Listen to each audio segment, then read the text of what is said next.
Going. Let me get situated here.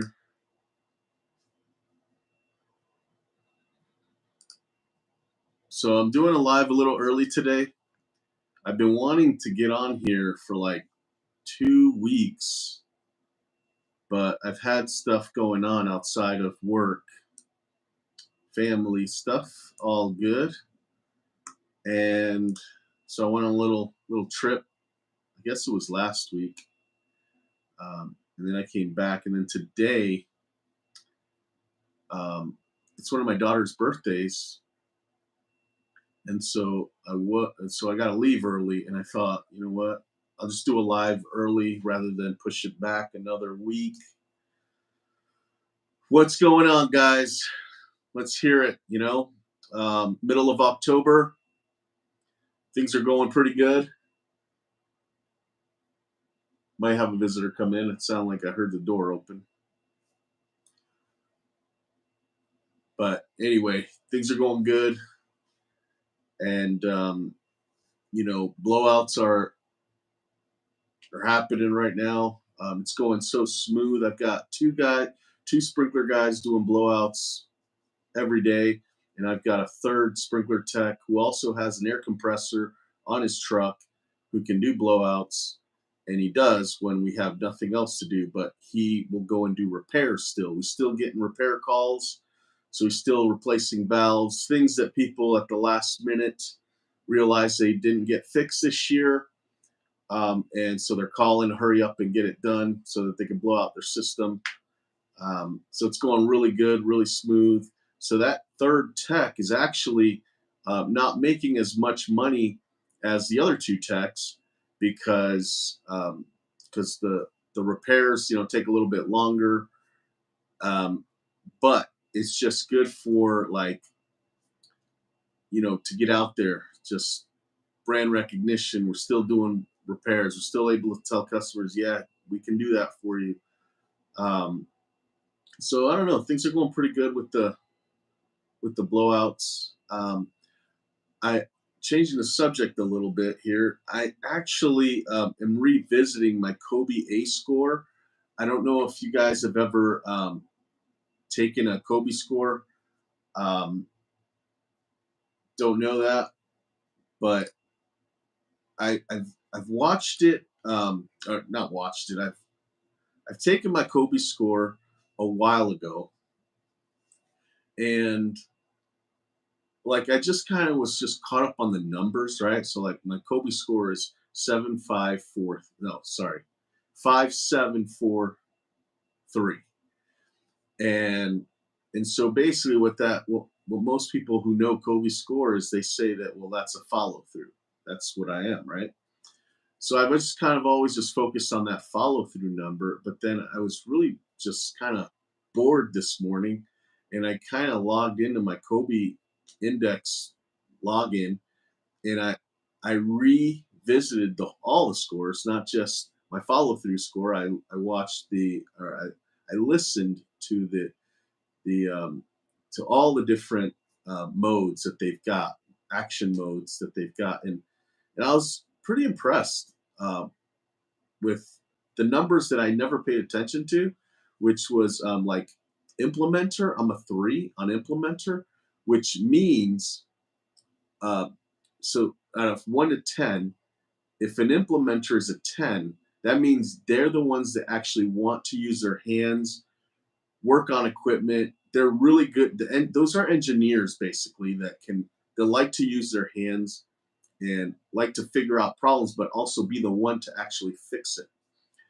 And I always thought to myself, well, I know I don't like doing that. That's why I'm not really a mechanic. I've got all those things in my shop, but I don't actually go out and tinker with those things. I will if I have to. What's up, Bill?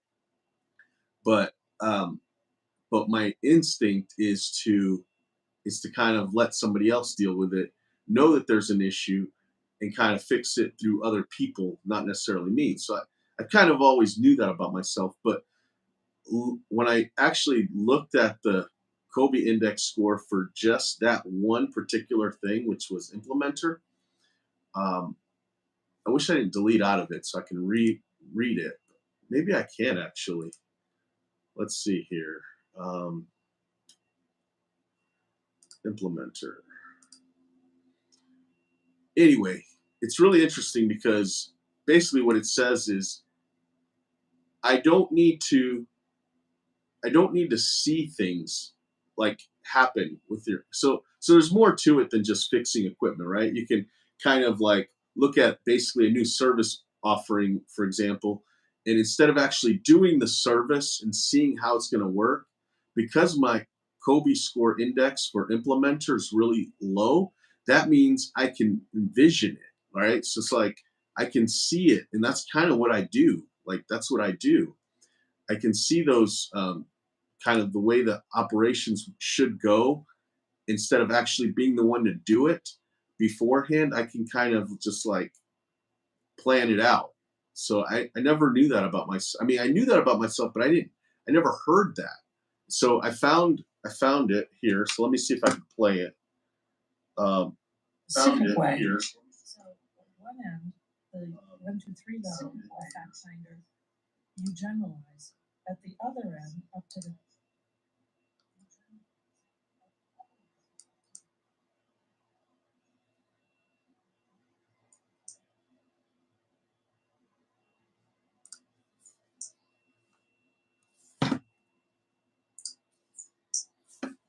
implementer is the Colby action mode through which we deal with the instinct. Implementer is the Colby action mode literally through which we deal with the instinct. Implementer is the handle action mode literally through which we deal with the instinct. Implementer is the handle action. Okay, that was going into a loop. It's because I had the YouTube channel up. So let me fix this. Start over. Implementer is the Colby action mode through which we deal with the instinct to handle things literally. It's a scale from the abstract to the concrete.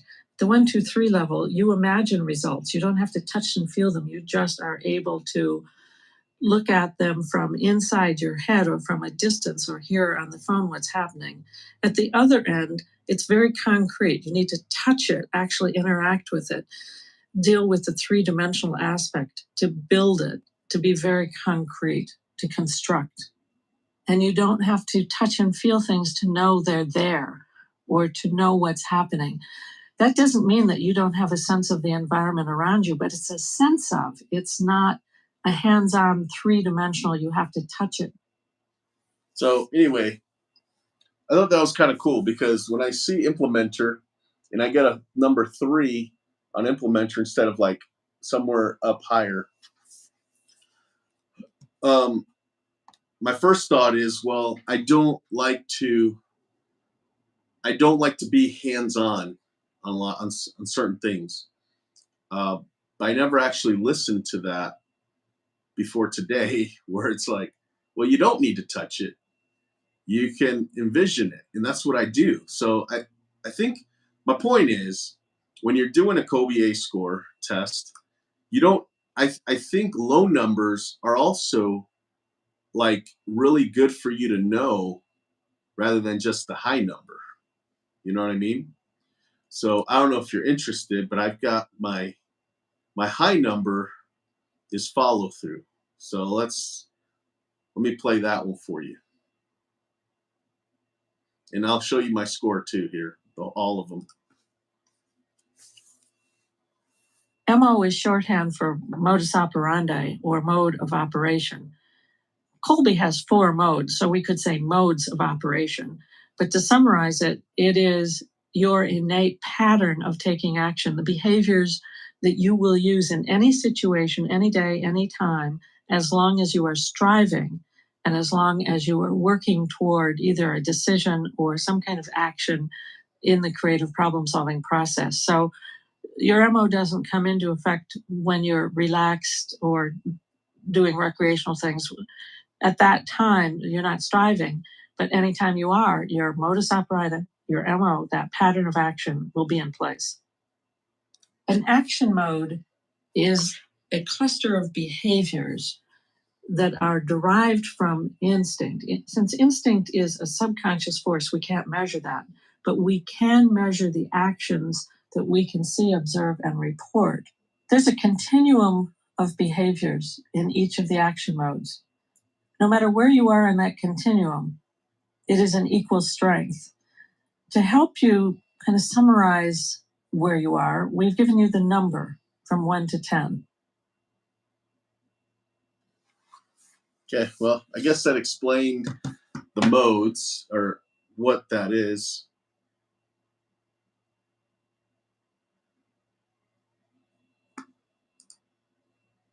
So here's the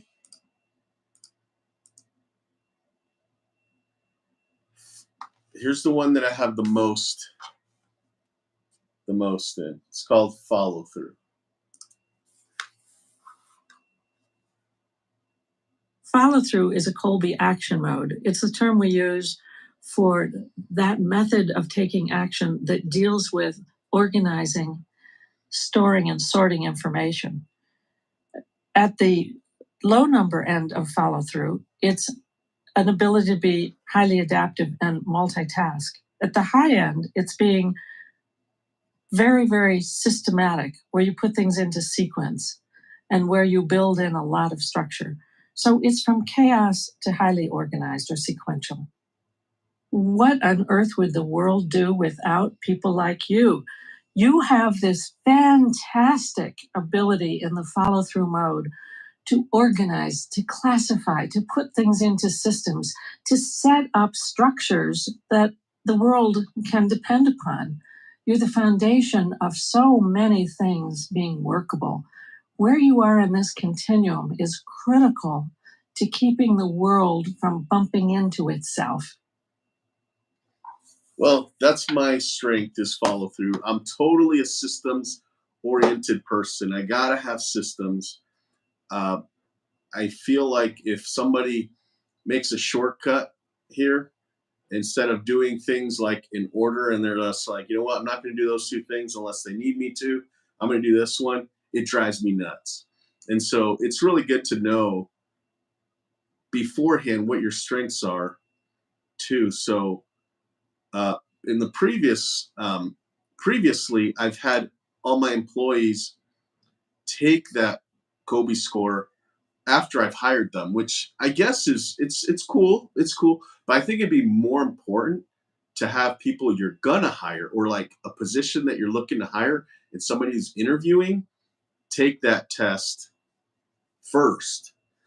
Because once they're hired, it's like, it doesn't really matter what their score is. I mean, unless you're really good at figuring out, like, this person should be in this kind of role, and you somehow figure it out where that person is okay with changing basically their job position. That's the only thing I feel like, you can't really do much with somebody already in your organization. Maybe not. I don't know. I guess I could be wrong, but I think, like, for example, I need to hire a sprinkler, like, I don't want to say manager, but more like dispatcher. So I need to figure out what exactly. I guess it's like an ops manager for sprinklers. And if you're thinking about that, and we do have some structures in the sprinklers, but we need more. So in that case, I probably need somebody who's a follow through. So if I were interviewing somebody to do the sprinkler, we'll call it sprinkler operations manager, I probably need them to be very similar to my score. Do you know what I mean? Because I already have it. I already have it structured. I already kind of organized it as best as I can, and I think it's done well. But I think it needs to be maintained that way. So that person probably needs to be somewhere in the middle of the follow through score. Anyway, Bill, I didn't get your answer here, or your question. I think you scored high on the. I've got on the mode that counts the most. Oh, gotcha. Sorry, there's like a little icon on the last word. I can't really see it because my computer screen my laptop's a little small, so things are scrunched up. But yeah, I agree. I think as far as like what we do, like operational wise, make sure that everything's running smoothly, especially like if you have multiple services. I think I am lucky that that's where I fell with that follow through. Have you taken it, Bill? Um, just curious. Let's see here. I also, not that I need any, not that I'm like asking anybody to join me here, but I think I have the link. If somebody wants to join live and chat with me, let's see if this works. I don't know. I'm about to put a link in the chat, and I don't know if you click that, if it will ask you to join if you want. You don't have to out there, anybody out there, whether it's Bill or anybody, you want to get on here and kind of chat it up, let's do it. I do have to leave early today because it's my daughter's birthday. Oh man, I should have got a drink. Yeah, I'm a little thirsty. Anyway, while we're here, anyway, we don't need to talk about Kobe. I just kind of was doing that this morning before I got hopped on live, and I thought that I'd just share some of that information. But I've got some guys out there working on the yard. Maybe we'll go say hey to them real quick. In the meantime, I changed some things here. Let's see here. I don't know if you guys remember my office or where the phone people were, but this is what we did. I've taken the cubicles out.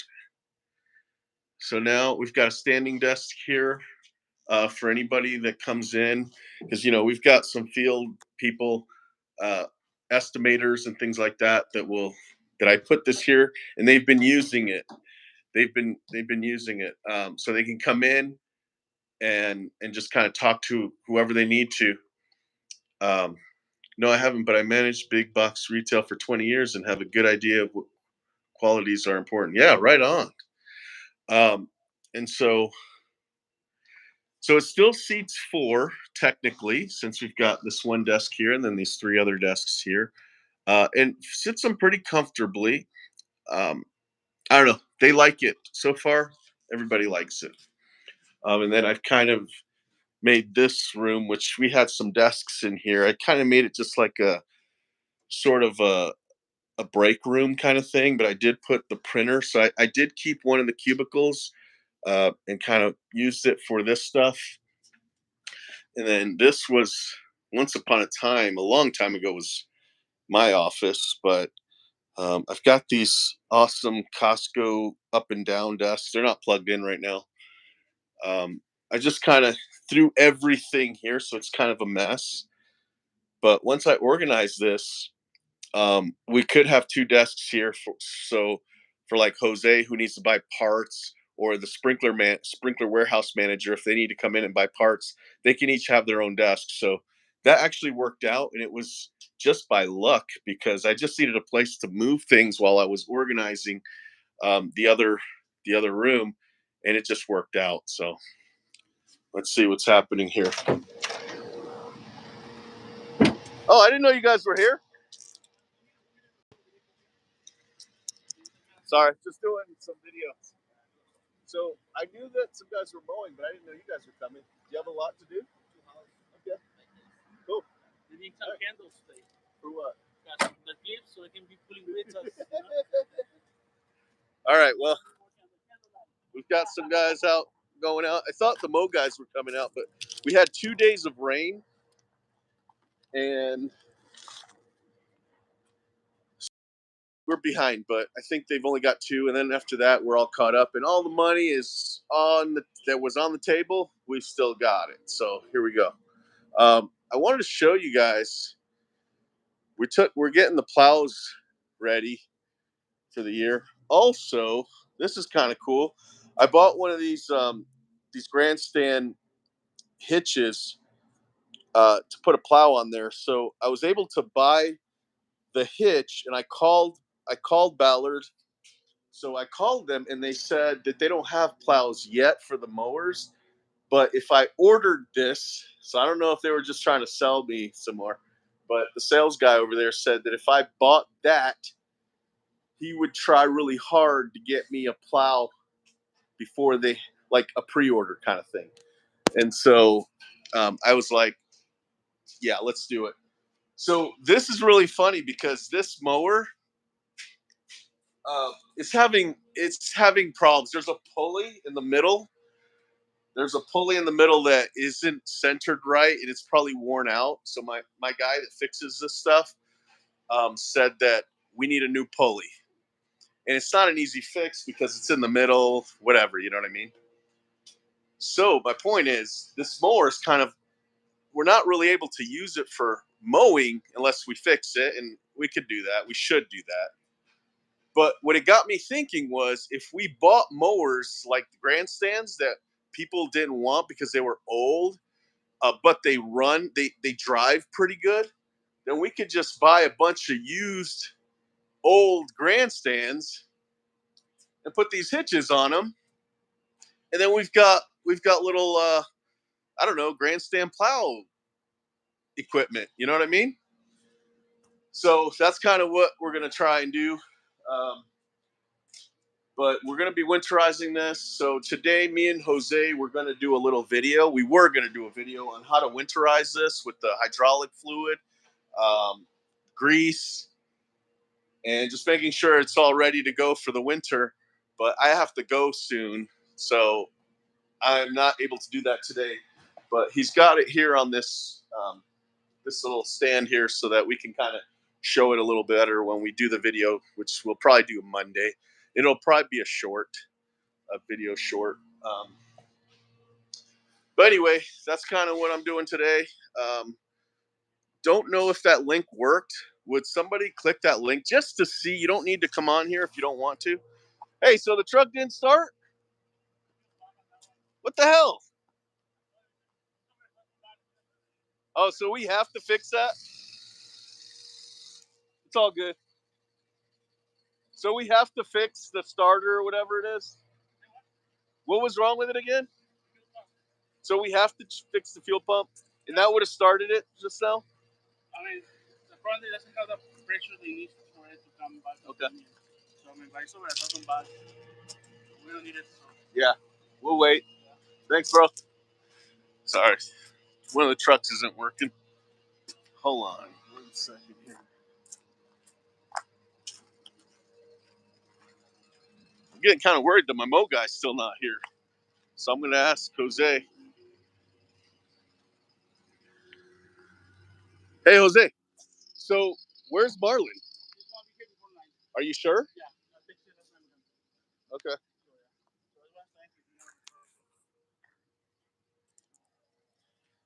Okay. Now I do want that mow guy to show up today because he doesn't normally work on Saturday. I don't think he's ever worked on Saturday.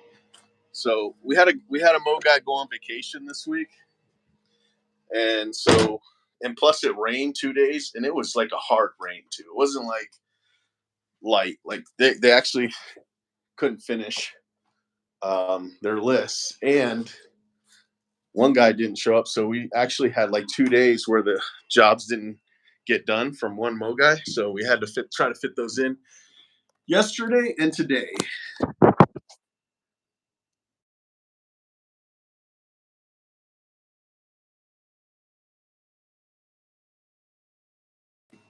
Sorry, I'm having technical difficulties again, like always. Okay, there we go.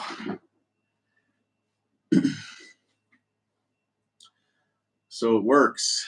Yeah. So anyway, that's kind of what's going on today. Let's see, what can we talk about today? Things are going really good.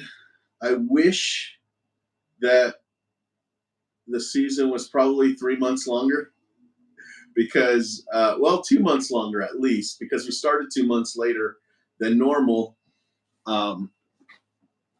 Things are finally just working so smooth. We're finally putting money back everywhere it should go. Like things are just running so good. So interesting thing, I've been doing some pretty good, I want to say planning. We've been doing some pretty good planning this year. Obviously started from poor planning, and we realized we need to be a lot better at planning. So what we started planning better. Anyway, we've been meeting as like the top managers have been meeting me, Rachel, Daisha, Jose, and Fernando have been meeting, and basically we set some goals for everybody, right? So one of the new things that we're going to need to do in order for Lawn Thumbs to grow to that whatever 10 million plus is we are going to have to start doing commercial. It's a whole market. It's in our market that we don't even touch. So that's definitely a huge opportunity for us to kind of get into. So as luck would have it, what do you call them? Like, I don't know what you call those. It's like a middle. It's a company. It's like probably like a service company that their business is getting it like commercial companies will contact them, and then they look for the bids, and then they submit those bids to the companies. Bill, you had a question about my equipment. Has the mini skid steer been a good investment? Do you use it as often as you think? Yes, I do, but probably not in the way it's definitely priceless. Okay, I definitely needed it. Yes, to answer your question, absolutely, it is worth every penny plus more. It's worth it. Like it's the most important piece of equipment I have, or else my yard would be a mess because we have to unload all the debris from the trucks every day and the dump trailer. Sometimes we just dump things here in the yard and then we scoop it up with that skid steer into another trailer. But we definitely, that's pretty much all we use it for. I mean, we use it to lift up those plows as well. So we use it every day, but we don't use it on properties like you would think. So I bought that thinking we were going to be trenching for sprinkler installs all day long. That's why I got it. And I got a small one because we deal with residential only. And I thought, well, that'll fit in every gate. And it does. But we have only taken that skid steer out probably a handful of times. We have done some trenching. So I bought all the attachments. I have the trenching attachment. I have the stump grinding attachment. I have the big bucket that's on there, like an oversized bucket. And I have the bucket it came with. And then I have a landscape leveler, right? So it's that one thing that you can kind of, I don't want to say level because it's not really leveling, but it's like flattening a surface to make it somewhat even. So I bought all those attachments, and those were almost half the cost of the damn machine, to be honest with you. And I only used the bucket. Oh, and I've got forklifts too. So I got a forklift as well. I went crazy with the attachments. I was like, I want that one, that one, that one, that one, that one, that one. You know what I mean? The one that's kind of overrated is the stump grinder. The stump grinder kind of sucks, to be honest with you. But it is a stump grinder, and it gets the job done. It just takes 10 times longer than a normal stump grinder. But it will get the job done. And it could be that I've been doing it wrong, that I did it wrong myself. You know what I mean? So because of that, because we wanted to offer stump grinding, and we were going to use this machine to do it. And we did it, right? We immediately let all our customers know we did stump grinding, and we had some customers sign up, and we did it. And that's when we realized, damn, because we've used stump grinders in the past that are just stump grinders. They weren't an attachment, and they work much faster. So when we were using ours, we were like, oh crap, this kind of sucks. So that's the one thing, but it is a stump grinder, and it will get the job done. It just takes 10 times longer. And as far as going down deep, you can't really go down very deep. with that machine. And I don't know if you can go down deep with any stump grinding machine. It's just not something I know how to do very well. I just thought if I bought the attachment, I would use it. Another way to make money, because we do come across stump grinding or stumps a lot. So,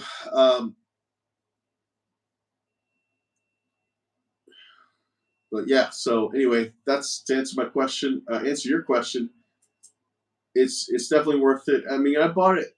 I don't know if I bought it during COVID or the year after, but basically I got it at the best time because it was pretty damn cheap, brand new.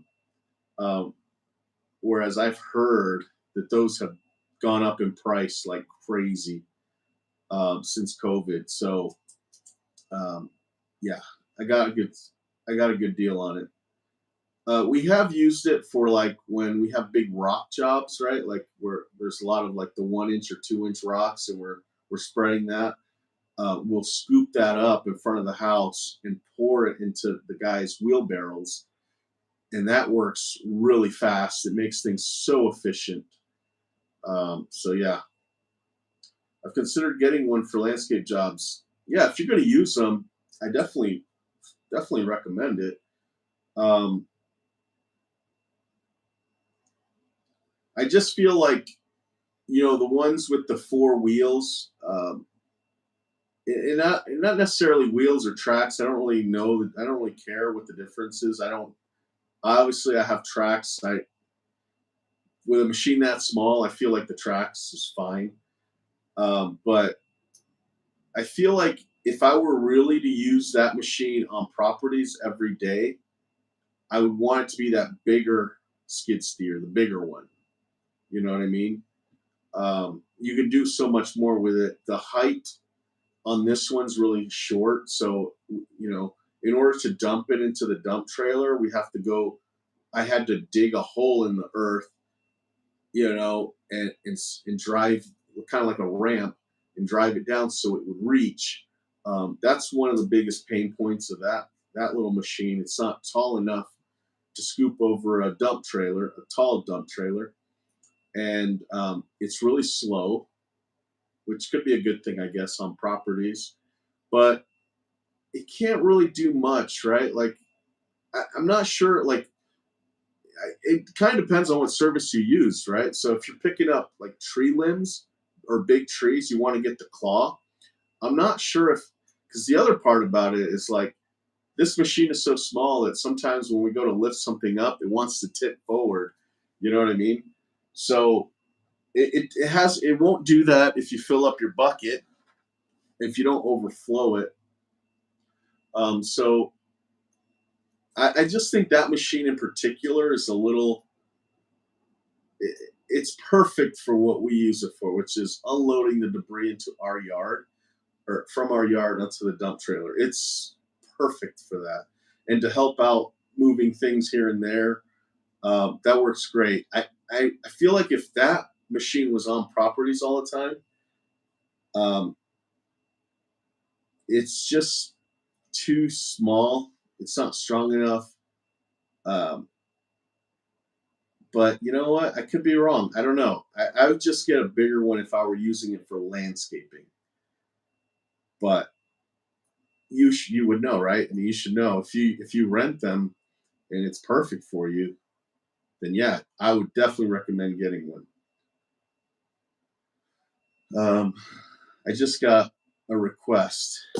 Let's see. Let's see where my guys are at real fast. Sorry, guys. I just got a request to see if I can send a crew out somewhere really fast. And so I'm going to check that out real quick.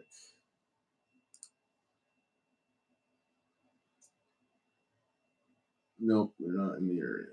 So I wouldn't be able to today. I don't have anybody in the area. But we can try again for Monday. All right, so let's see. I'm going to try. Anyway, so what's going on, guys? What else is new? So something interesting happened. One of my main people that's been with me for a long time has given me their notice that this will be their last year. Now I'm full of like thankfulness, gratitude. I'm like so thankful this person has been with me. It's pretty sad to see that they're leaving, not because they're gonna kind of like, it was really nice having them here and like help build the company, but this company is gonna get bigger. You know what I mean? It's gonna be something more impressive than I feel it is already, and they're not going to be a part of that. Like, that makes me sad. You know what I mean? Like, they helped build it. They helped build this company, this person, and with the help of that person and all the other great people here, we've made it to what it is. And then when they leave, it's going to continue, thankfully, because this person has done everything that I've asked. And so the systems are in place with the perfect example of the person that was doing it. So the new people that are going to take his place, we already had this conversation with certain people in the company that are going to take this new role on, and they've had the perfect example. So they're going to, hopefully, in my opinion, I think they're going to do just as good, if not better, because of there's younger people that are here now. They can their bodies aren't going to get torn down as much as fast. You know what I mean? So it's just sad, but I'm filled with gratitude. But with that being said, I have people really close to me, around me, family wise, really close friends and things that see it as kind of like an act of betrayal from this person, but I don't see it that way. They've given me everything they've had, and I've paid them for it. You know what I mean? So it's like I feel like the trade was mutual, right? In fact, they worked their ass off, and I paid as much as I could. That was the payoff, right? That's the payback. And so this person is going to start another company. He's going to start his own company, right?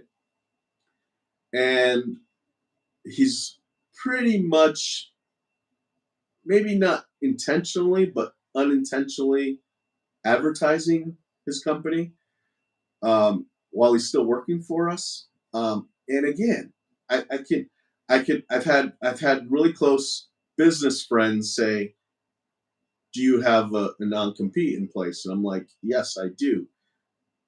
First of all, I don't think I had this person sign one because I just respect, like, I'm not worried. Like, I never, even when he first started and he was doing really well, I never felt like I wanted to do that to this person because, first of all, I don't know if it would really hold up in court, but secondly, I have, if all I ask for is you give me your hardest work and I'm going to pay you for that work, what you do, if you want more than that I can give you, and you want to go do your own thing, go for it, bro. Seriously, like, so here's my point is, like, first of all, I don't think I have a non-compete with this employee, but there is a chance I do have one, right? But I don't even care. I don't care. Like, I don't care. I blessed him. I said, dude, I blessed this. Like, you're good. As long as you don't steal any of my employees and my customers, we're good. You can go off and do your thing. And if you ever need help in any way, I'm here for you. But if you take any of my customers or any of my employees, we're done. The door is shut for good. So I told him that. And I'm good with that. I'm just good with that. Like, we've had a garden manager when I first started this company, about 4 years, no, maybe 3 years into it. maybe even 2 years into it, I hired what I would call a garden manager at the time, right? I didn't know anything about plants because I don't really care about plants, but I always wanted that to be a service that we did, uh, bed maintenance, things like that, enhancements, and um, so I hired this person, and her name was Stacia, and she was amazing, and she helped me for that 1 year. And then she went to college, right? And then she graduated college. And by then I was still doing garden work and stuff like that. She came, well, she didn't graduate, but she, 3 years into college, maybe 2 years into college, she applied for a job with me again. And by then she knew she had more knowledge and things because she was going to school for landscape management. And she was working for a tree company at the time, so she was kind of working towards her arborship. So she knew plants really well. You know what I mean? And so when she came back, that's when we were like, all right, let's do gardening. Like, let's do it. Like, let's hire people under you and kind of go for it. And I'll focus on the lawn maintenance and the fertilizing, and we'll kick off like that. Like, we'll just break off like that. And she's like, sounds good. So she did that. And she one of the persons that she didn't train, but she kind of trained Lawn Thumb's way to Rachel. So Stacia was here before Rachel, and Stacia was amazing. And and and then she built this thing, which let me add that Rachel took it from there when Stacia left and made it into something even better. Like always will always happen. When somebody good is running your division and they leave for whatever reason, and you've had a system of that service where others can see an example in your company, it will get better. It's just inevitable. Like, it just happens. So Rachel did take it further, but Stacia started it, and it's sad for me to know that she's not here to see what it became. You know what I mean? It's like, that's what bugs me the most. It's like, you put in this hard work and then you're not here to see it. Like, like this one person who's leaving has it pretty made here. They have it made, to be honest with you. I don't think they're overpaid. They get paid very well, but do half the work they used to do because they've helped build this thing to where it's like they can manage it. And so that's what I love, man. You're here, you help build a division, or not help build it, but you help build it. Yeah, that's a good word for it. You helped build it. You didn't start it, but you built it. You helped it. And you get it to a point where you're supervising a bunch of people that are doing all the work, and you're making sure that everything's getting done. I would love that you don't like that your job becomes easier. Your job should become easier because now you're managing more people, which has its own challenges as well, for sure. We all know that managing people can be a challenge, but it's a lot easier than labor, in my opinion. That may not be the case for everybody, but it is for me. So that's the reward, right? It's like you built this division. You can now relax a little bit easier. Your schedule is now flexible as hell because we don't need you here, but I want you here because of what you've done and you've built this thing. So, sorry, I'm getting a text right now.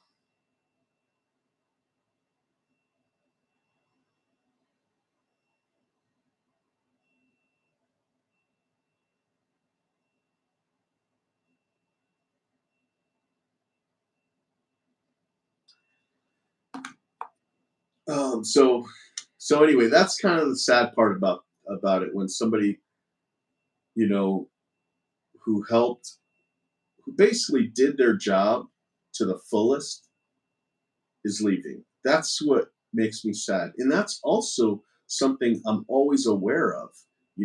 That's why I like to move fast with this company, because you've got people that are putting in, like, they're basically leaving their, let's call it, I don't know, their muscle tissue every day on the field, right?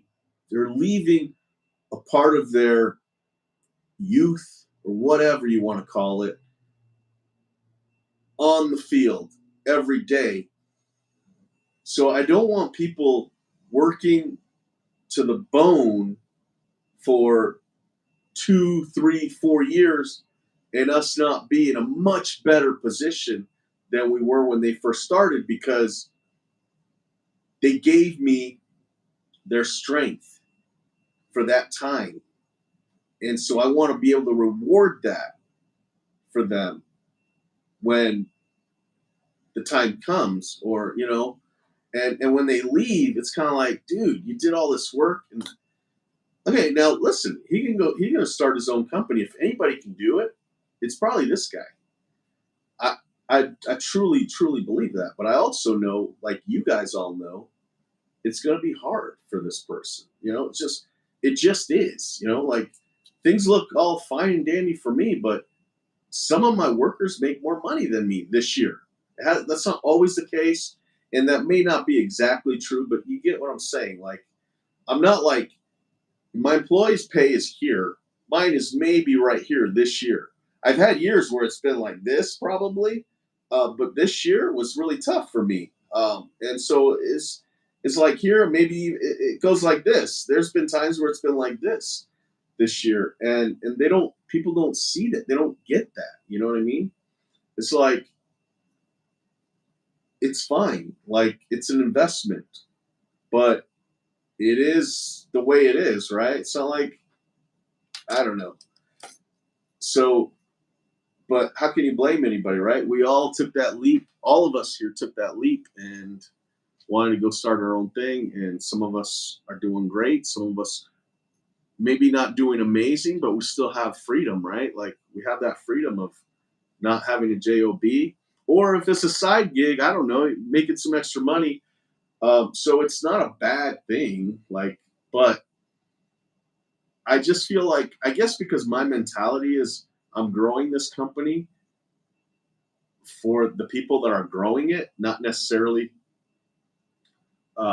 for, like, me, because I truly feel like, the only good outcome I get out of this whole thing is if I sell it in the future and I get a big payout, which may or may not happen, because just the way things go, right? But that's not my end goal. While I'm kind of working this company, I want to make as much as I can, but I want everybody around me to also make as much as they can. Because, first of all, I know in this industry, the owner is never going to be rich if the employees aren't making a killing. You're going to make good money, but for a little bit of time, if you treat people bad and you don't pay them well, you can make good money for, like, maybe a year if you're lucky. Maybe a year. It's not sustainable. You have to, if you come up, they need to come up. That's how it is with this, pretty much with this industry, from what I can tell. Now we're getting into commercial, and that's a whole nother thing, right? We're trying to get a commercial account that's $1 million. That's what I was talking about before this. And you know what? My time is up. Maybe next video I'll talk about commercial. But I do have to go, guys. There's some stuff happening at my house, and I got to be there. So peace out. Thanks for logging on. Thanks for commenting, guys. And I'll see you on the next one.